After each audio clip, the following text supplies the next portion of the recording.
നമസ്കാരം. അഗ്നിഹോത്രി നിയോഗ നക്ഷത്ര ഫലങ്ങളിലേക്ക് സ്വാഗതം. 2025 ഏപ്രിൽ 1 മുതൽ 30 വരെ, അതായത് മീനം 18 മുതൽ മേടം 17 വരെയുള്ള വിവിധ നക്ഷത്രങ്ങളിൽ ജനിച്ചവരുടെ സമ്പൂർണ്ണ നക്ഷത്രഫലങ്ങൾ നവഗ്രഹങ്ങളുടെ രാശി സഞ്ചാരം അവലംബിക്കുന്നു. നാൽഫലങ്ങൾ പറയുന്നതിന് മുൻപായി രാശിയും നക്ഷത്രങ്ങളും തമ്മിലുള്ള ബന്ധം പരിശോധിക്കാം. ഗ്രഹങ്ങളുടെ ഭ്രമണപഥമായ രാശിചക്രത്തിൽ 12 രാശികളാണുള്ളത്. ഈ 12 രാശികളിലും കൂടിയാണ് അശ്വതി മുതൽ രേവതി വരെയുള്ള 27 നക്ഷത്രങ്ങളുള്ളത്. ഒരു രാശിയിൽ 2.25 നക്ഷത്രമാണ് ഉണ്ടാവുക. ഇത് പലതരത്തിലും വരാം. ചില നക്ഷത്രങ്ങളുടെ അരഭാഗവും മറ്റു ചില നക്ഷത്രങ്ങളുടെ മുക്കാലോ കാലോ ഭാഗങ്ങളുമായിരിക്കും ചിലപ്പോൾ ഒരു രാശിയിൽ ഉണ്ടാവുക. എന്നാൽ 18 നക്ഷത്രങ്ങൾ മാത്രം ഓരോ രാശിയിലും പൂർണ്ണമായി ഉണ്ടാവും. അതേതൊക്കെയാണ്?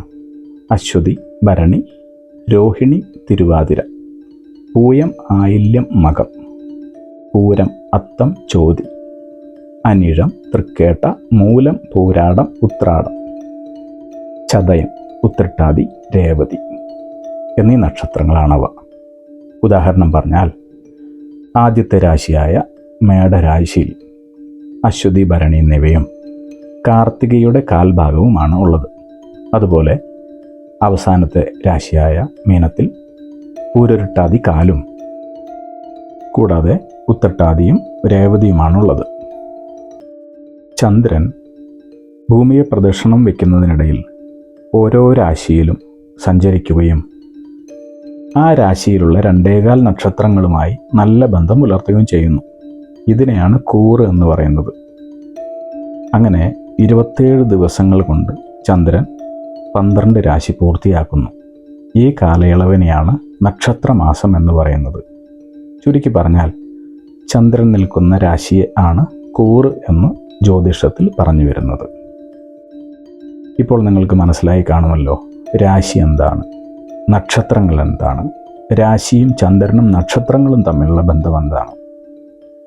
ഇങ്ങനെ വളരെ വിശദമായി ഒരു സാധാരണക്കാരന് പോലും ജ്യോതിഷത്തിലെ കാര്യങ്ങൾ മനസ്സിലാക്കാനും തന്മൂലം അവനവൻ്റെ നാളുകളും കൂറുകളും രാശിയും മനസ്സിലാക്കി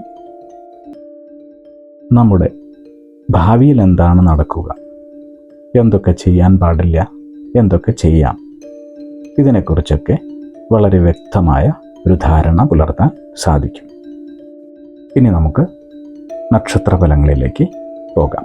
ചിത്തിര നക്ഷത്രം തൊഴിൽ വ്യാപാര രംഗങ്ങളിൽ സംഭവിക്കുന്ന മാറ്റങ്ങളിലൂടെ ജീവിതത്തിൽ പുതിയ മേഖലകളിൽ പ്രവർത്തിക്കേണ്ടി വരുന്നതായിട്ടാണ് കാണുന്നത്. മുൻകാലങ്ങളിൽ തങ്ങളെ അലട്ടിക്കൊണ്ടിരുന്ന കാര്യങ്ങളിലെല്ലാം തന്നെ ഏപ്രിൽ മാസത്തിൽ പരിഹാരം കാണുന്നു. കുടുംബാംഗങ്ങൾ തമ്മിലുള്ള ഐക്യം, സ്നേഹം എന്നിവ ശക്തിപ്പെടുത്തുന്ന ചില കാര്യങ്ങൾ കുടുംബത്തിൽ സംഭവിക്കുന്നു. വളരെ അടുത്ത കുടുംബക്കാർക്ക് സന്താന സൗഭാഗ്യങ്ങളും മറ്റും കൈവരുന്നത് മൂലമുണ്ടാകുന്ന മനസ്സമാധാനവും സന്തോഷവും അനുഭവിക്കാൻ സാധിക്കുന്നു. തങ്ങളുടെയും കുടുംബാംഗങ്ങളുടെയും ആരോഗ്യകാര്യങ്ങളിൽ കൂടുതൽ ശ്രദ്ധ ചെലുത്തേണ്ട സമയമാണ്. വിദ്യാഭ്യാസ തൊഴിൽ രംഗത്ത് ചില അത്ഭുതങ്ങൾ സംഭവിക്കുന്നതായി കാണുന്നു. ഈ രംഗങ്ങളിലെല്ലാം തന്നെ വലിയ വിജയങ്ങൾക്ക് നേതൃത്വം നൽകുവാനും അതിലൂടെ ജോലി മാറ്റത്തിനും ഉദ്യോഗ കയറ്റത്തിനുമുള്ള അവസരവും വന്നു ചേരുന്നു. ബിസിനസ് നടത്തുന്നവരാണെങ്കിലും പുതിയതായി ബിസിനസ്സിൽ പ്രവേശിക്കുന്നവരാണെങ്കിലും സ്വപ്ന സമാനമായ വിജയം, പുരോഗതി വളരെ കുറച്ചു കാലത്തിനുള്ളിൽ തന്നെ കൈവന്നു ചേരുന്നതായിട്ടാണ് കാണുന്നത്.